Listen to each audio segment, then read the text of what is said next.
We, the people of Detroit, is dedicated to community coalition building and to the provision of resources that inform, train, and mobilize the citizens of Detroit and beyond to improve their quality of life. As a community-based grassroots organization, we, the people of Detroit, aim to inform, educate, and empower Detroit residents on imperative issues surrounding civil rights, land, water, education, and the democratic process. For more information, call 844-42-WATER, 844-42-WATER, or email wethepeopleofdetroit.com.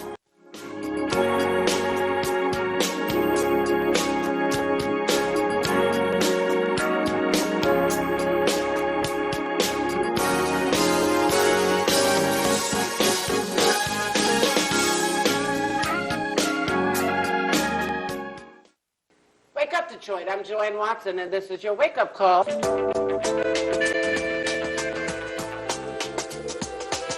When a brown girl child is born, the earth shifts. The sun is at half-mast. The moon waits for her first cry. The ancestors set the table. The flowers turn red as blood. This is your land, continent daughter, with tree trunk legs and branches for arms. This is your soil, black and fertile as your eyes facing an apartheid Jim Crow current past memory. Some of us begin the removal of shackles at birth.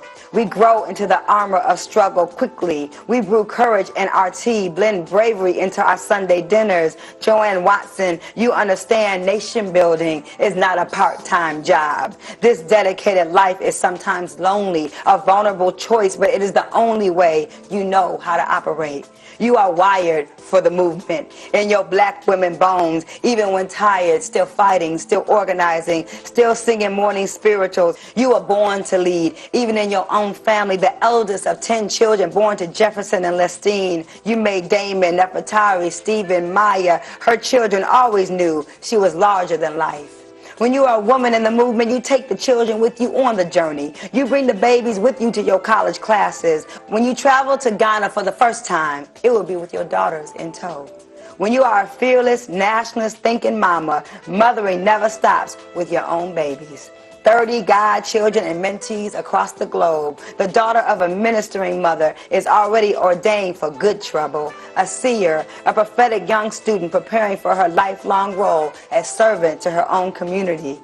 When your purse was snatched in a Farmer Jack parking lot many years ago with your kids' tickets to Run DMC in the purse, you made sure they still got to that concert and even hosted Melly Merrill and the Furious Five in your living room, because queens make it look easy. When you were a single mom, people would tell you what you can't do. Instead, you moved to New York City with all 4 of your C's to do your necessary work with the YWCA, because queens make it look easy. Ghana, Togo, South Africa, where is your heart, Mama Watson? Nurturing spirit, baking melt in your mouth, homemade biscuits. How many hours do you sleep, Warrior Watson, with endless work ethic and blue-collar blood racing through your veins? How do we say thank you for your work, your time, your heart? We know you will never really retire. There is a fire on the path to freedom. There is smoke, there is sacrifice, there are stories of justice, of women, of Tubman, Sojourner, of Angela, Asada, Coretta, and Merle, and Betty, and Queen Mother Moore. Some of us know we are ancient, that our marrow is laced with legacy, that we are here to bring light to our daughters. Sometimes it just takes one woman, a mother, a grandmother, a Spitfire, griot, a sister, the only woman to lead the NAACP's largest chapter. She, daughter of the movement, of Rosa, of Irma. She was a birth that gave birth to possibility for other young activists like me, a true D woman, frontline Fatima, Nigerian blood, councilwoman, leader, truth teller, Joanne Watson, social worker, president of the Anti-Clan Network, sister, inspiration, dedicated to the protection of girls and the voices of women wrapped in West African beauty, regal and resilient. Wake up, Detroit. Wake up, South Africa. Wake up, Cuba. Wake up, small business owners. Wake up, White House. Wake up, reparations. Wake up, teachers. Wake up, women. Wake up, schools. Sleeping is not an option when the Honorable Joanne Watson is in the room. Wake up, Detroit. I'm Joanne Watson. This is your wake-up call. We give God all the praise. Only God is worthy to be praised. Want to invite you to be very, very clear about a royal presence in the house. That's Charles Simmons. Charles Simmons has one of the most significant backgrounds in our community. He lives in Detroit, but has lived all over this world, traveled the globe. He is a man who is an author. He's a college professor. He's a researcher. He's an activist. He's a person who doesn't talk about what people ought to do. He does it, lives it. Hush house. Come on, somebody. He has provided the kind of leadership that traditional Africans who have been led by on high have done throughout the ages. And I want him to talk about his background and then talk about the mission that has brought him to Wake Up Detroit on this day.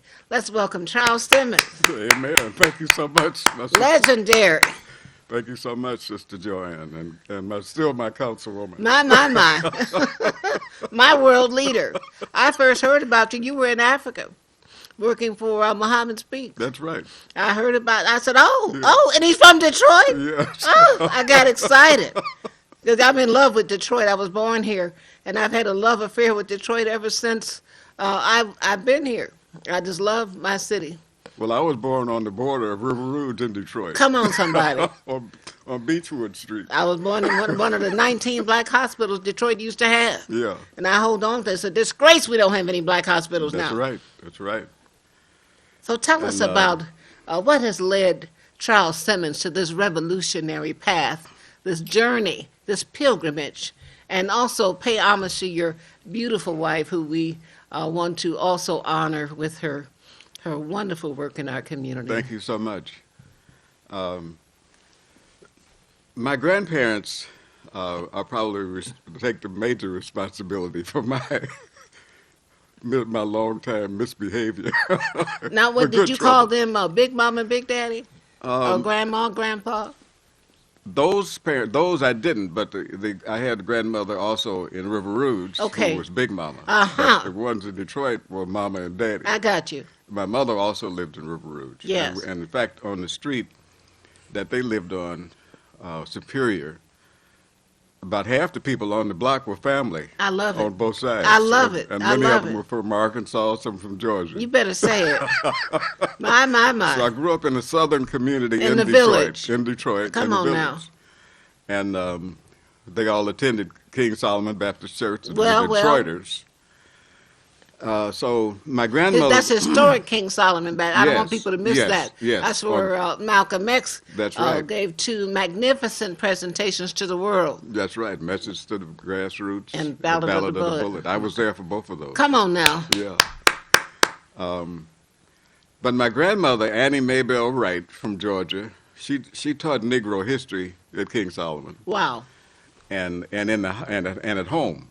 And so we had all the pictures that's what people in our did. house. We had the pictures of Ida B. Wells. Come on now. She talked about Nanny Helen Burroughs every day. Say Mary it. McLeod Bethune. Oh, Ida B. Wells. So that was, and I thought they were all family members. Yes. Because everybody referred That was to each part of her other as narrative. sister and brother. You Yes. know, and I thought they were my aunts and uncles, you know. And she made hats for the church women. I love it. The women at King Solomon, the women all around the city. Yeah, back then, no, you don't go to church without a hat. Oh, no. No, if you a black woman, you wore a big hat to church. And the gloves. And the gloves, yeah. And she was a Booker T. Washington devotee, believed that all black people should have a trade. That's right. And so I attended Chatsey for trade school in Detroit. But she was also active with the women's organizations. And those were particularly the Baptist Women's Auxiliary. Yes. Which was a descendant of the Colored Women's Club movement Oh, in the yes. 1800s. Yes. Mary And Church we did community conflict resolution at that time. My grandfather and her, they would get calls from a family that was having conflict. And, Okay. and we would go, a whole family would go to the house. I love it. My sister and I would lay down on the couch and go to You sleep see? with little kids. Yes. And and the elders would go into the room. My grandmother would go off in the room with the woman, and my grandfather would go off in the room with the man, and they would talk. I Work don't know it what out. they said, but when we left, the house would be at peace. There'd be and they didn't have to resolution. call the police. Now, see, that's the purpose of This the was current Council of Norman. Elders. That's right. That's exactly the process that the Detroit Council of Elders and other Council of Elders use to resolve disputes. Yes. To bring forth reconciliation. There's no point in calling the police, helping No, somebody. definitely not. When the No telling community what's can gonna resolve its own issues. We can, and we have to. And we need more of that now. That's exactly right. Yeah. So my grandfather was active with the UAW before it was legal. Okay. But, they became legal in 1941. And that was a very bloody struggle for the union. And, we don't get, not only we don't get any history about America in general, black people in particular, or we don't get any history about trade union movement. That's right. But Dave Moore, who was one of the co-founders of the UAW, he used to talk to me about, who was a great friend of the Honorable Coleman Alexander Young. He used to talk to me about the violent, the bloody Oh, it was bloody. process of the unions coming into being. Right. And he said they never tell the truth. Correct. The textbooks tell the people who were supposed to be giving the history Right. of the unions. They never do tell the real history. No, because it was bloody. I mean, the men would have to, and it was mostly men working in the factory at that time. Sure. Before, up until World War II, they brought women in Right. when the men went off to war. But the companies, we had no benefits whatsoever. I mean, My the Lord. public doesn't generally, certainly young people don't know that, but we had no benefits. We didn't know if you're going to get paid or not. You didn't know what you're going to get paid. You didn't know when you're going to get paid or how much. You didn't know there was no definite working hours, no retirement, no Right. health benefits. If you Right. got your arm cut off on the machine, they did wipe off the blood and put Lord have somebody else mercy. there. And they enforced this by anyone who spoke out against this, you would get assassinated. I mean, they hired gangsters. Sure, they they had did. The to mafia. assassinate. Yes, they had the people to beat up the ordinary workers who were associated with the union, and the leaders they intended to assassinate. So my grandfather, who was a deacon at King Solomon, Oh, come on now. also packed a pistol to go to work because Hello. they would have shootouts with the company goons. It was Yes. standard. And so I went to the meetings. The union, as a little kid, I went to union meetings and heard the men, and I went to the women's meetings and heard the women. Yes. And they all were talking about brothers and sisters. Yes. And so it was community, and Yes. as you said, village. Yes. So I learned a lot just by osmosis for a lot, and then I had specific instruction about our achievements in the black Yes. community Yes. historically and the struggles that we're having, beginning with those in the South and continuing in the North. So you had activism poured into your veins. Yes. By your grandparents, by Yes. by your being there Yes. as an eyewitness Right. to the organizing efforts, the survival efforts, Right. the resistance That's to correct. terrorism Right. efforts that were being led by people of African descent in Detroit's early days. Right. And these were proud people who were proud of, and they were highly spiritual people. Yes. They were from, these grandparents were from Georgia, and I had other grandparents from Arkansas. Yes. And I went to the South. I stayed on a farm in Georgia every summer during my childhood. Now, see, that is the story of many people of our era Yes. who went to the South. I remember going to Mississippi and seeing my great-grandmother Yes. wring the neck of a chicken Right. and churn milk That's right. and sweep the dirt in her backyard And make butter. and make butter. And smoke the meat. That's Kill whatever animals they're going to eat. That's right. Yeah. But she kept a weapon in her bosom to address the Klansmen and Right. evil forces that were around in Mississippi. Right. And told one who was threatening to assassinate her, and my mother, who was 6 or 7 in the front yard, she told him as he was trying to step toward her, as he was stealing her sharecropping, she said, "You take one more step, you're going to step to hell this morning." Mm-hmm. And then she had to leave Mississippi, Right. get to Memphis, and ultimately to Detroit. Mhm. But that your grandparents who and relatives who went south every summer, that was really the way our people stayed rooted. That's right. That's right. We kept the extended family connections, and we kept the values were intact for at least for that, maybe the next 2 generations. I love it. Yeah. Do you still go down there?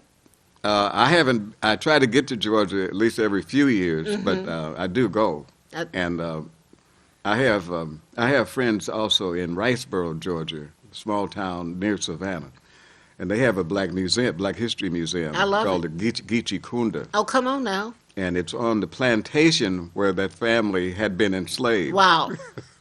And it is such a spiritual. I get a deep spiritual feeling just sitting on that property. My Lord.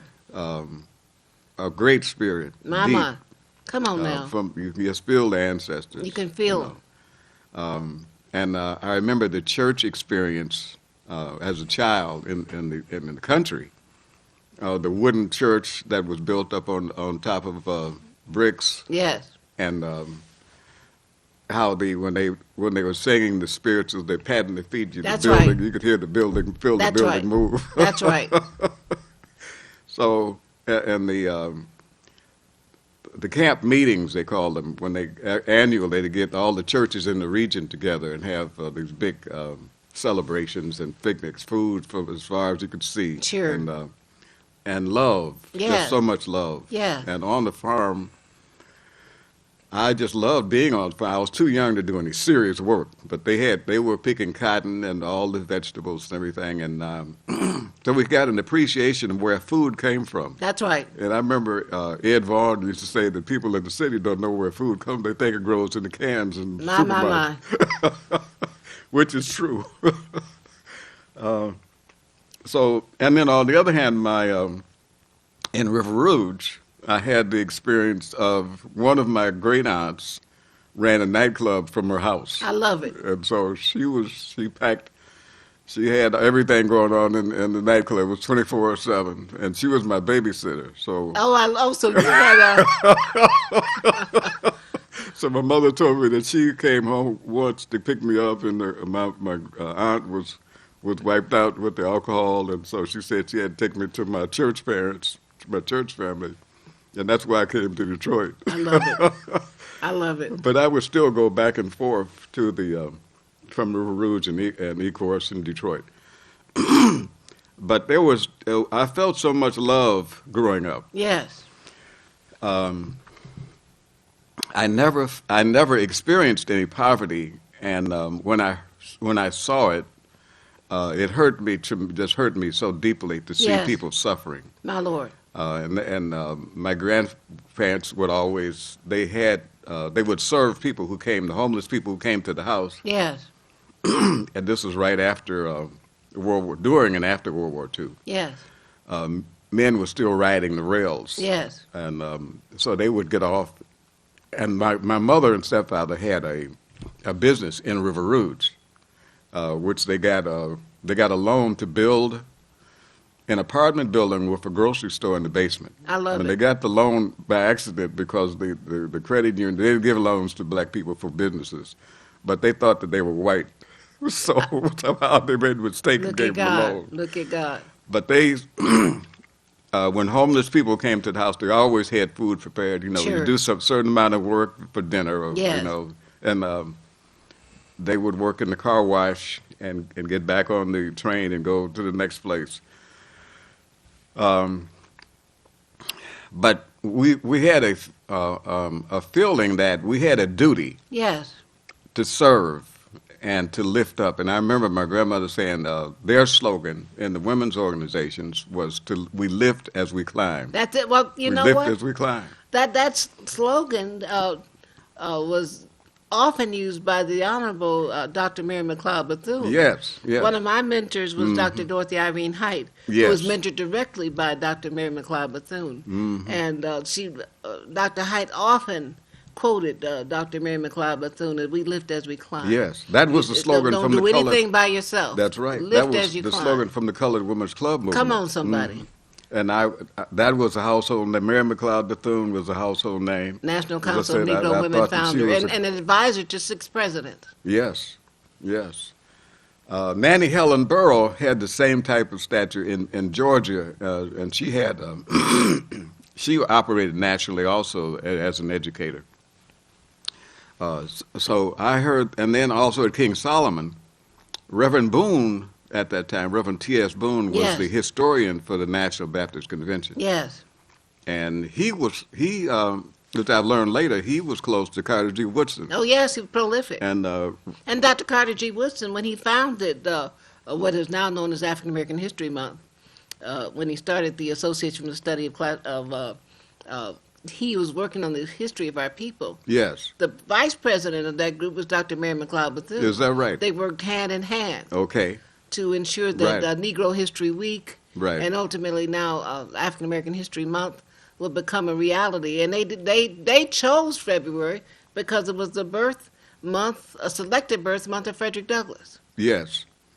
And also, a lot of us don't know that, because sometimes people go, why do we only have 1 month and this is short and all of that? But the idea of having a particular date was to report back That's right. from all the work, the study you had been doing throughout the year. That's right. It wasn't just a 1 month active No. and stop. No. You have to study all year round, every day. And they did. Yes, and we used to carry books around and be proud to have a book in your That's hand, right. and not only have it in your hand, but to read it and That's know what's right. in it. That's right.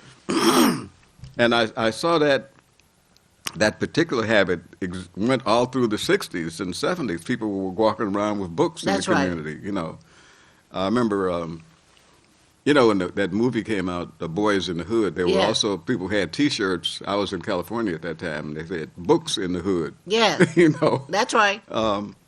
So those are some of And reading has always been essential to the understanding of the intellectual cognitive development of revolutionaries. right.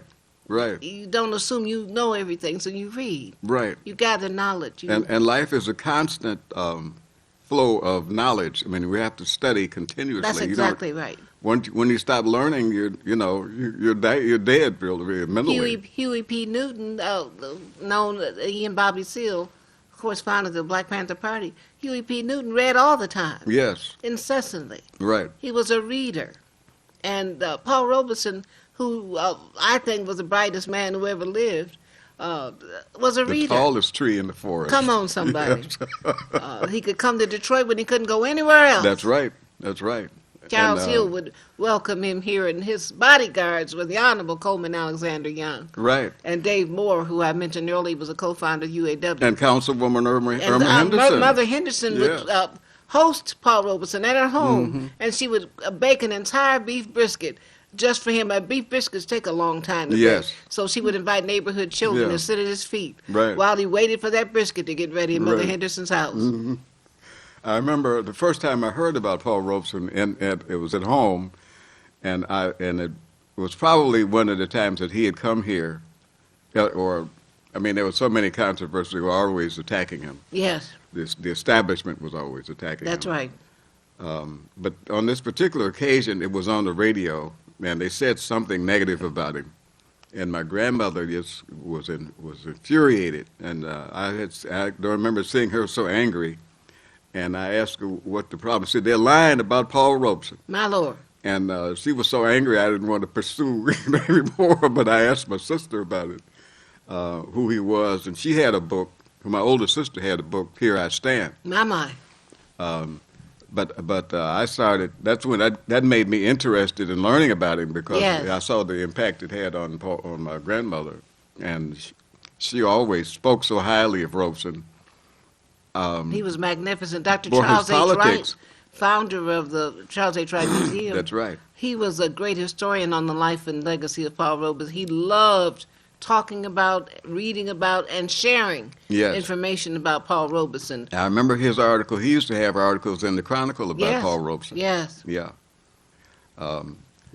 So those, I was going to say at church, Reverend Boone brought a lot of historians, activists to the church constantly. I remember my grandfather, he was active with the the Pullman porters. Yes. Now, he wasn't active with the Pullman. He was in the UAW, but he really had a high regard for A. Philip Randolph. Yes. And it was Paul Robeson came and spoke to the union people here in Detroit. Yes. When they were organizing. Yes. To get black workers, because many of the white workers still had this apartheid mentality. Sure they did. Didn't want black workers to work with them. Paul Robeson helped to break down some of those barriers, and so he was highly respected in the community for his work on civil rights, human Yes. rights, and for at one time he was the highest paid entertainer in the United States, Yes. and he was just loved globally. And wherever he went, he would sing in the local language. My. He had taught. It's It was a debate multilingual. how many languages he spoke, but I've heard numbers like 20 or 25. I don't know. But it was his hobby to study languages, and so he would sing in the local language in the country where he went to the workers, to the farmers, to the little people in their language. Many years later, I was teaching in Eastern Michigan, Yes. and I had some Chinese students in my class one summer, and I played some music by Paul Robeson in Chinese. Go ahead. And the Chinese students were singing along with him. They I said love they it. had learned this in elementary You school. see that? Yeah. And then there was Now, when I Paul was in- Robeson could come to Detroit, hosted by Reverend Charles Hill, when he was not always welcome in go other anywhere. parts, but it was Detroit he that was not hosted welcome him. because the State Department ordered the various concert halls around Yes. the country not to allow him to sing. Right. And so it was difficult after they banned him from so many places. But Detroit, he was always welcome and Always loved welcome. in Detroit. Loved. Yes. Another incident I remember when I first opened my traveling exhibit at Howard. It was in the Washington Post, and I got a call from a member of Parliament from Ireland Oh, my. who was visiting D.C. at the time, and he wanted to come over and see.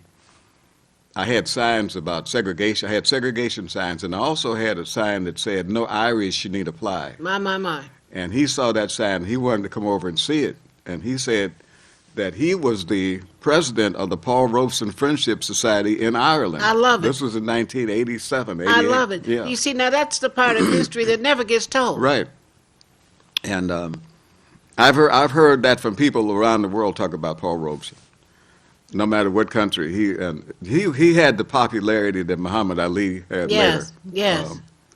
Everywhere, and it was the local people who just loved him. And he was so brilliant. Yes. As you said, he spoke multiple languages. Yes. We don't even know how many. Right. In the 20s. And then he would come. He had a law and degree. was He was a standout. Phi Beta Kappa. Come on now. Athlete. All-American athlete, in multiple sports.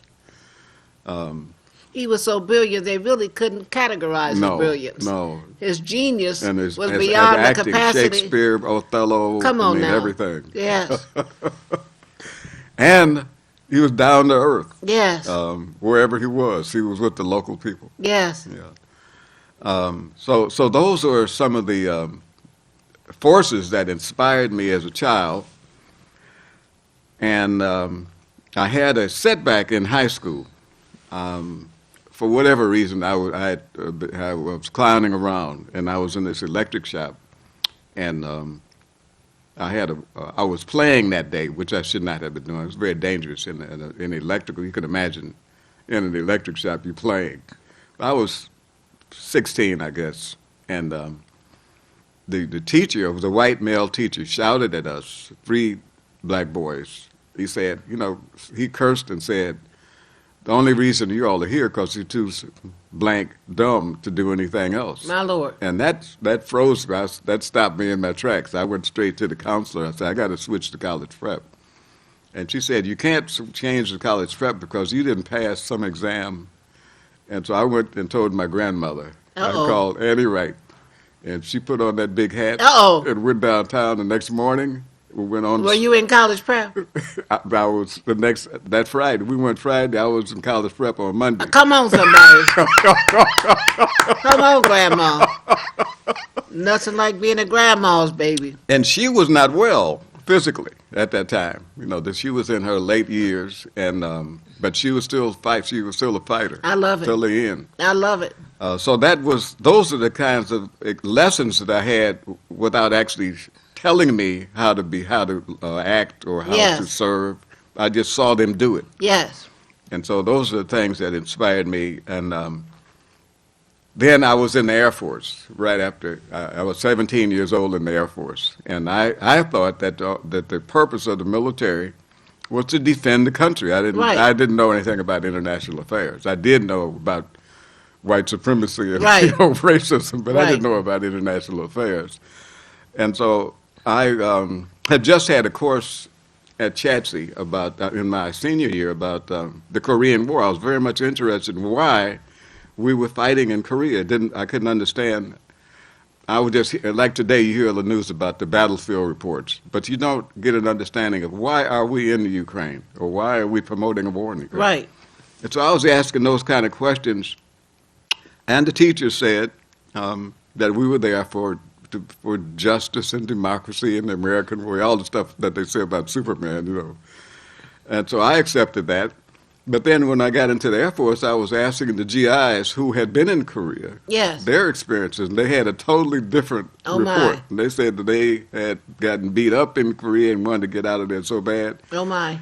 and that it was unfair, basically. And I asked many, many GIs, all the GIs. So I started, at that point, I felt like I had been betrayed by the school system That's for exactly misinforming me. That's exactly what Reverend Milton Henry said. So about the his others, time in the older military. GIs were laughing at me because of what I told them I had learned in school, you know. They were laughing. They laughed, and I was just angry.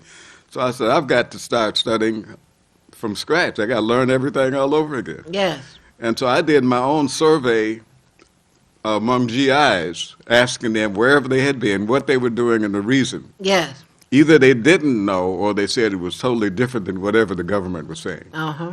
And that was consistent. So that got me on a path to be a critical thinker about U.S. policies, domestic as well as international.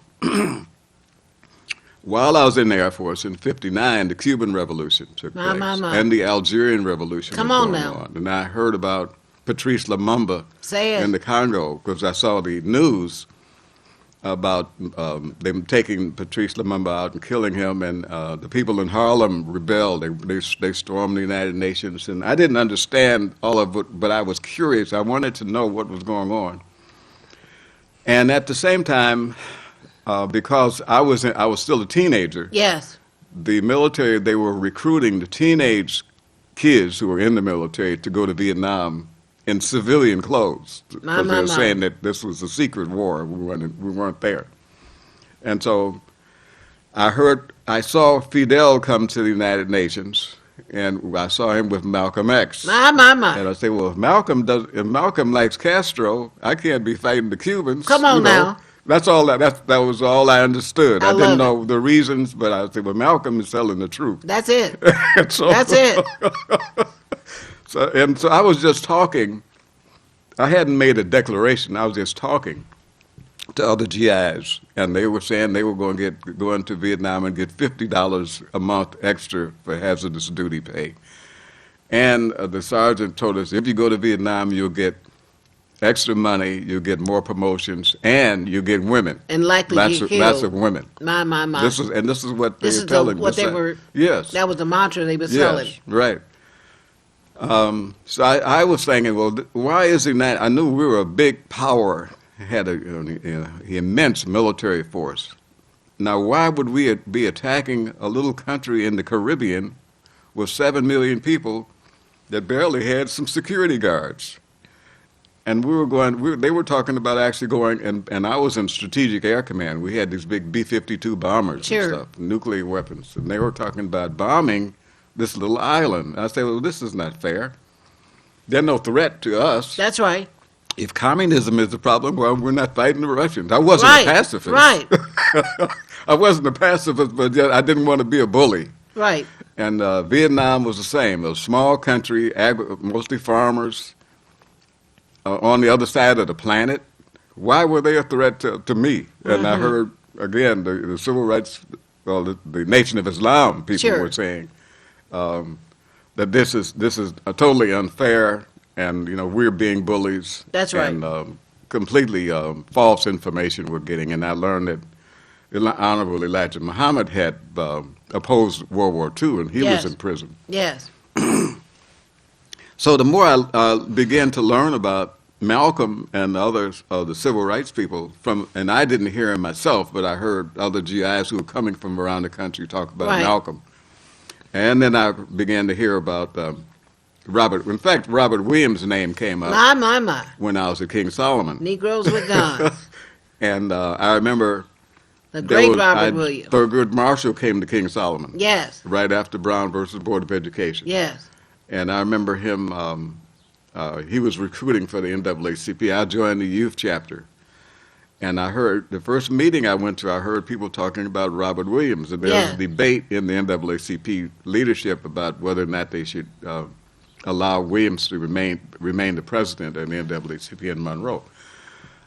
So I was just beginning to learn a little bit here and a little bit there about what was going on around the country. But Robert Williams, I learned, was just like Malcolm. Yes. Except he was in the South, and Malcolm was up north. And I began to just I had a desire to learn more and more. But because I was talking about us being a bully, I was called in to the commander's office while I was in there. And they said, and he cursed at me, said, Simmons, excuse me, I understand you said you won't fight for your country. And I said, well, I haven't thought about it like that, but I guess you're right. Now that you mention it, I said, I'm not going to fight against the Vietnamese. I'm not going to fight against the Cubans. And he said, you're in the military. You can't make a decision about where you're going to fight. You have to do what you're told. And he said, where did I get these ideas from in the first place? And I said, I read Martin Luther King's book, Stride Towards Freedom. And I had read, and I looked in the footnotes, and he said that he had studied Henry David Thoreau and Gandhi. So I said, I better go and read those people too. Right. And so I told him about what I was reading, and he said, are you a pacifist? I said, yeah, I didn't even know what it meant. Right. I said, yeah, I'm a pacifist. He said, well, if somebody attacked your house, would you fight? I said, of course I'll fight if somebody attacked my house. He said, well, you're not a pacifist. I said, oh, well, I don't know. But I'm not going to fight the Cubans and the Vietnamese. So he said, well, put that in writing. So I went back and asked some of the older GIs that, no, don't put anything like that. That's right. You're going straight to jail if you do that. That's right. So you better say you prefer not to do something, but don't refuse a direct order. Right. So I followed their advice, and they transferred me because I was a radar technician at the time. Because I had been in electronics school in Mississippi. That's another whole story. Okay. So I was put on a underground missile base, not far from the base I was at. I was up in Washington State. And then I learned that the other GIs who were underground had all been put, because they were all considered troublemakers. Oh, you got put in the troublemakers unit. I see. And so they were reading. They had the equivalent of a book club on the ground, and they were reading Baldwin and Richard Wright and Du Bois and all. And I had people and Bertrand Russell and Jean-Paul Sartre. So it was like a higher education going on. I love it. Underground. So that increased my awareness, introduced me to ideas about socialism. Certainly. And so when I got out, shortly after I got discharged, but I was lucky, or I'll say I was blessed, because at that moment it was just a window. Because the government wanted Vietnam to be a secret, they didn't want any publicity, any protest. They didn't want anybody, no news about anybody challenging any of this. And so their position at that moment was to just get you out with an honorable right away, get you out. And so I had been in over 3 years, though. And so I came back to Detroit and went to Wayne. I came back in November of 62, and I started at Wayne in January of 63, Okay.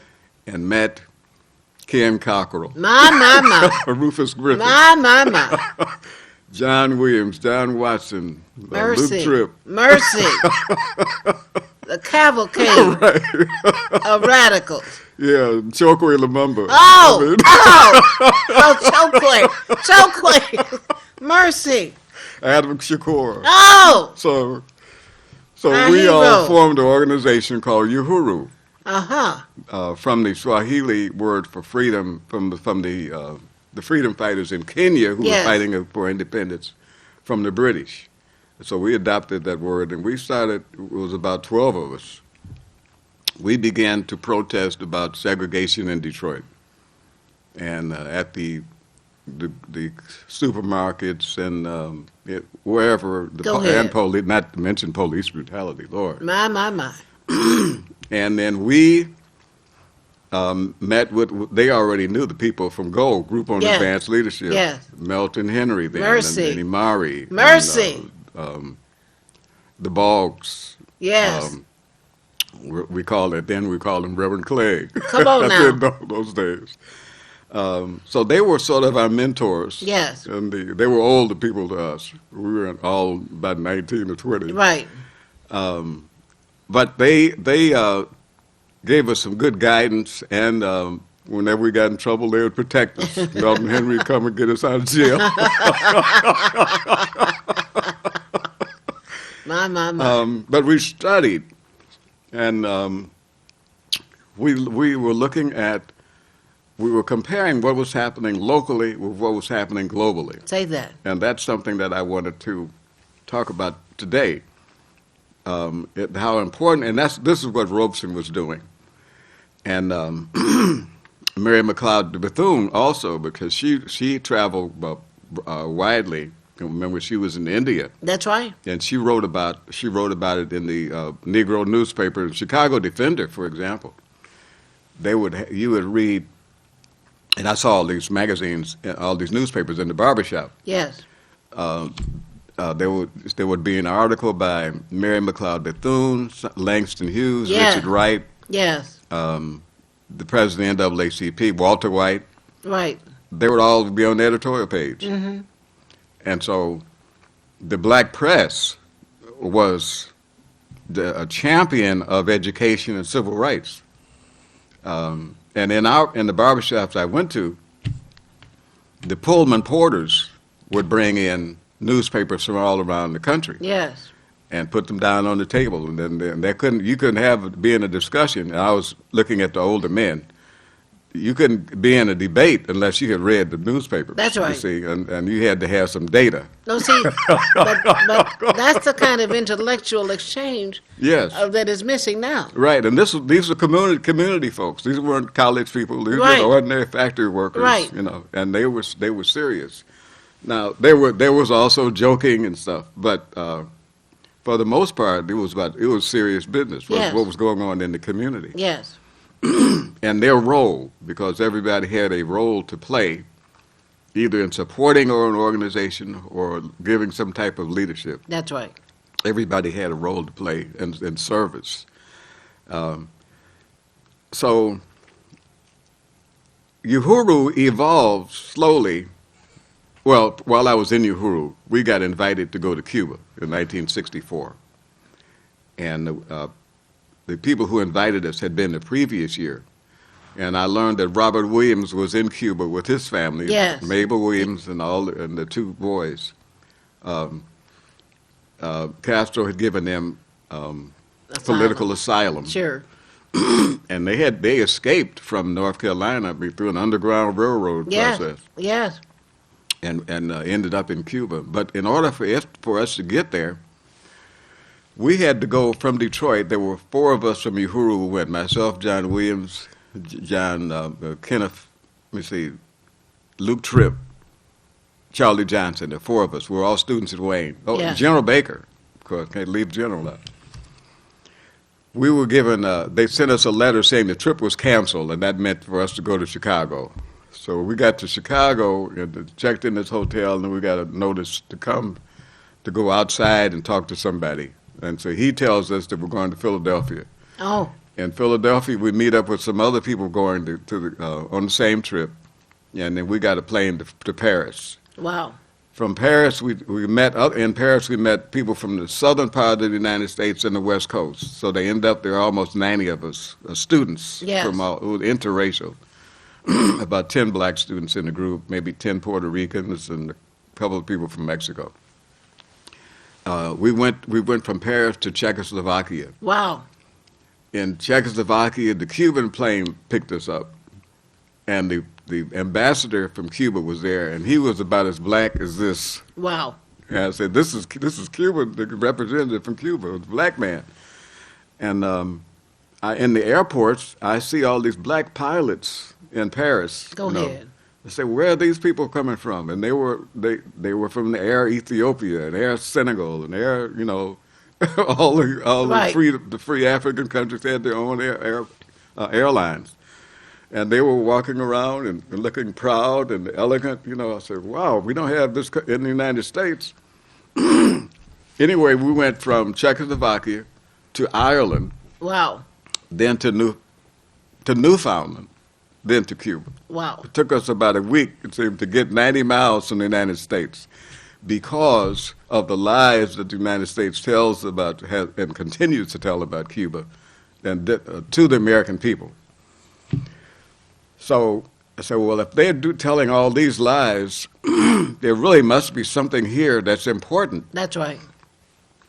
And it was. So the Cuban experience was an eye-opener about what was happening around the world. There were people there from Africa, Asia, South America. They were all studying free. Now, you mentioned that. Let me mention to you that Reverend Lucius Walker, who was Pastors for Peace. Yes, yeah, yes. you brought. I remember when you brought that group here. I did. Yeah. But he was connected with, had an opportunity to meet with Castro Yes. Mhm. and found out about the great levels of work that were being done in the healthcare institutions, and that, of course, Cuba doesn't charge anybody for healthcare. Sometimes the doctors go door to door checking to see if everybody's well. That's right. And when Reverend Lucius Walker found out that when Fidel Castro, President Castro, indicated that he would train blacks interested in going into medicine from throughout the United States, as long as they would commit to coming back Come back home and serve the serving people. their people, Right. whether they could afford to pay or not. Right. That created the opportunity for many, and we've had many from Detroit Right. go to that program, and of course New York and Philly and Atlanta. But that never gets the kind of notoriety it should have from our people. That was a gift to Yes. us. Yes. To us. Yes. And a From lot of Castro. African students are studying there too. Many Free. international And students. from South America, from all over the Caribbean, go to Cuba to study medicine. That's right. And not only medicine, but to go to school, period. That's right. That's right. Because Cuba's changed the literacy. They had a high level of illiteracy, and I don't remember the numbers, but they eliminated illiteracy in Cuba in about 3 years. Come on now. They had a campaign where they set kids from high school, some even from junior high, and young adults from college to go to the countryside and to the mountains, to the poor areas in the country, and lived with a family for a year or two. And while they were living on the farm, they had to work on the farm Yes. in the daytime, and at night they would teach the family how to read and write. And this lifted up the entire society. My And it Lord. also built a sense of unity between country people and city people. And so that they ended up with the highest literacy rate in the third world, and I would say even in the American cities. My. They decreased the infant mortality rate, so that they have a better infant mortality rate than most Western countries, Absolutely. including the United States. And United States infant mortality rate is going up. is and the really maternal bad. mortality Bad. rate is going up. Yes. No matter what your income is. It's not Right. based up. It's not just something that impacts low income people. Right. So we got to meet with, well, we played baseball with Fidel Castro. Come on now. I love it. I love it. I was in the, I was at a university and I was in the basement talking to some students, and all of a sudden I heard this rumbling and everybody jumped up and runs outside. And I just speak a little bit of Spanish, and I hear people shouting, Fidel, Fidel, Fidel. Oh my. And so we got outside, and there was Fidel Castro and 3 other men were sitting in this car, a plain car, government car, but very simple. And they were all in their fatigues with beards. It was a symbol of the revolution. And the students actually physically pulled Fidel out of the car, like Michael Jackson or something. Right. And he's a huge guy. He stands up and he's leaning over the car and debating with the students about the policies in Cuba. Is this working on this farm? What's happening in this area? What would you need to correct? Now, and I was thinking, because President Kennedy I think Kennedy was still the president at the time, and I was thinking, this could never happen in the United States. No. They had so many security guards You're around, right. you can't get to it. That's true. And then on another occasion, I saw, it was it was sort of like an Independence Day celebration here, but it was a political thing. It was an anniversary of the revolution, the 26th of July celebration. So Fidel Castro is up speaking, and he talks a long time, but he talks about sort of like what's happening in each city and each county and each state. What's their anticipated goals, and have they met their goals, and if not, why not? Right. In the middle of his discussion, a farmer interrupts him. The people out there, it was outdoors, Right. and it was a very festive occasion. The farmers have on their sombreros and stuff, and one of the farmers interrupts the president and says whatever the president is saying is incorrect.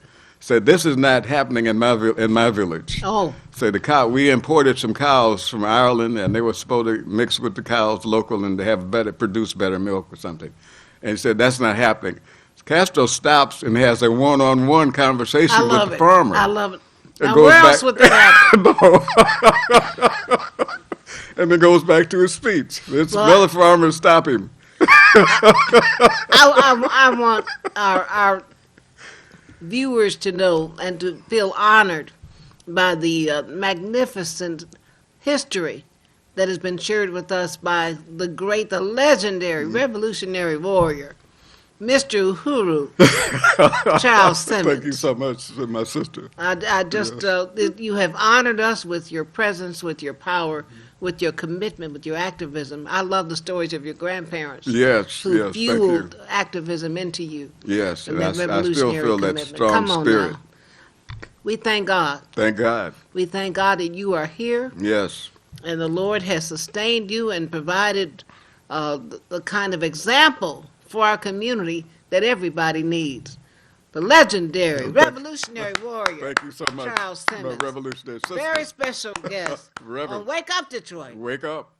We, the people of Detroit, is dedicated to community coalition building and to the provision of resources that inform, train, and mobilize the citizens of Detroit and beyond to improve their quality of life. As a community-based grassroots organization, we, the people of Detroit, aim to inform, educate, and empower Detroit residents on imperative issues surrounding civil rights, land, water, education, and the democratic process. For more information, call 844-42-WATER, 844-42-WATER, or email wethepeopleofdetroit.com.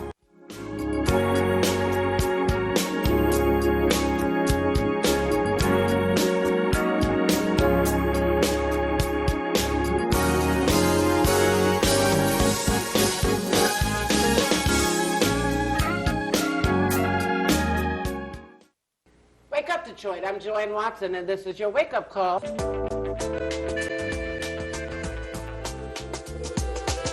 When a brown girl child is born, the earth shifts.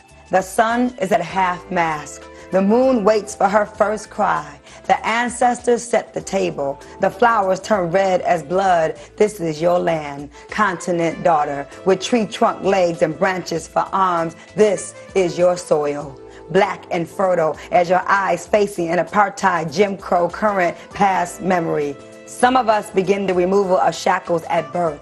We grow into the armor of struggle quickly. We brew courage in our tea, blend bravery into our Sunday dinners. Joanne Watson, you understand nation building is not a part-time job. This dedicated life is sometimes lonely, a vulnerable choice, but it is the only way you know how to operate. You are wired for the movement in your black women bones, even when tired, still fighting, still organizing, still singing morning spirituals. You were born to lead, even in your own family, the eldest of 10 children born to Jefferson and Lestine. You made Damon, Nefertari, Stephen, Maya. Her children always knew she was larger than life. When you are a woman in the movement, you take the children with you on the journey. You bring the babies with you to your college classes. When you travel to Ghana for the first time, it will be with your daughters in tow. When you are a fearless, nationalist thinking mama, mothering never stops with your own babies. 30 godchildren and mentees across the globe. The daughter of a ministering mother is already ordained for good trouble. A seer, a prophetic young student preparing for her lifelong role as servant to her own community. When your purse was snatched in a Farmer Jack parking lot many years ago with your kids' tickets to Run DMC in the purse, you made sure they still got to that concert and even hosted Melly Mel and the Furious Five in your living room, because queens make it look easy.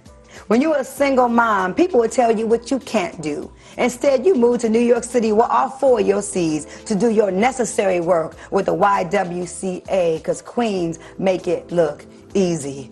Ghana, Togo, South Africa, where is your heart, Mama Watson? Nurturing spirit, baking melt in your mouth, homemade biscuits. How many hours do you sleep, Warrior Watson, with endless work ethic and blue-collar blood racing through your veins? How do we say thank you for your work, your time, your heart?